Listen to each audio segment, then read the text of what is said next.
Second Sticks, Part 3. Fair Tale, Fairy Tale. Someone has been changing my marks. What a horrible place this is! It's not fair! I know I've been in this place that seems so unfair, where wherever I turn, things are turning against me. It's not fair! You say that so often. I wonder what your basis for comparison is. The people who live in this place have known nothing else, it seems, just to be unfair, or to be being unfair too.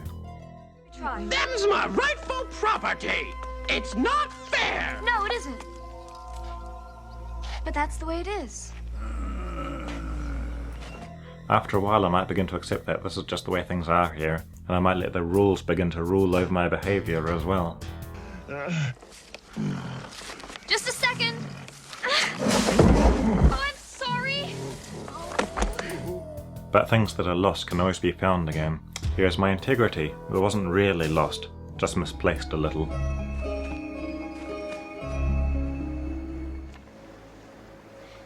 You have no power over me. She doesn't get eaten by the eels at this time. What? Sometimes people aren't so straightforward. Sometimes they can be competing against me, but make sure I start on a level playing field. Thank you. Well, wait until you're ready. There's some reciprocated fairness that doesn't need to be there, but which sets this apart from some base rivalry. I would soon destroy a stained glass window as an artist like yourself. However, since I can't have you following me either. Maybe you have some kind of natural advantage over me, and any fairness is just a token on your part. So what happens now? We face each other as God intended. Sportsmanlike. No tricks, no weapons. Skill against skill alone. It doesn't really matter. Winners get addicted to winning, and I can respect a person for doing something that is fundamentally difficult for a human being. I do not envy you the headache you will have when you awake. But in the meantime, rest well and dream of large women. Sometimes people can present a fair game that is not so fair to me. In that case, I challenge you to a battle of wits. I accept.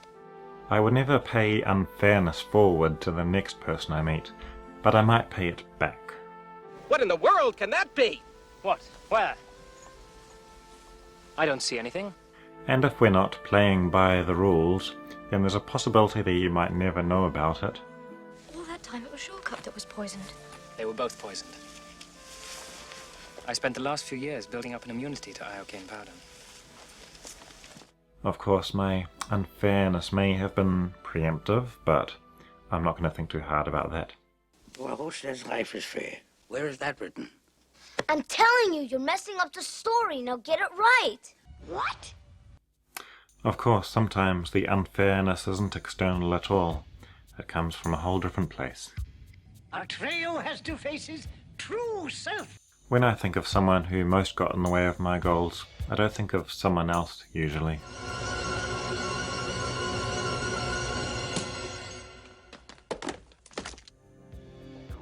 When I spend all day angry at someone for listening to music on the train, is it them who's being unfair to me?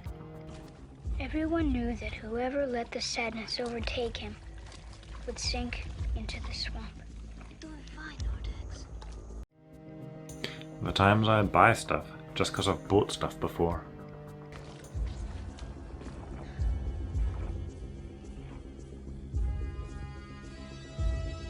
Come on, Nordex. When I blame others when I know I could have just walked away from a situation. Vortex, please. You're letting the sadness of the swamps get to you. You have to try. The times I lie in bed on a weekend, feeling like I can't move, but knowing I can. My horse died. I nearly drowned.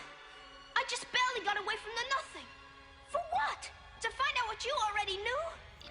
So many times I know the answers to my own questions, but why do I ask them then? Unfair.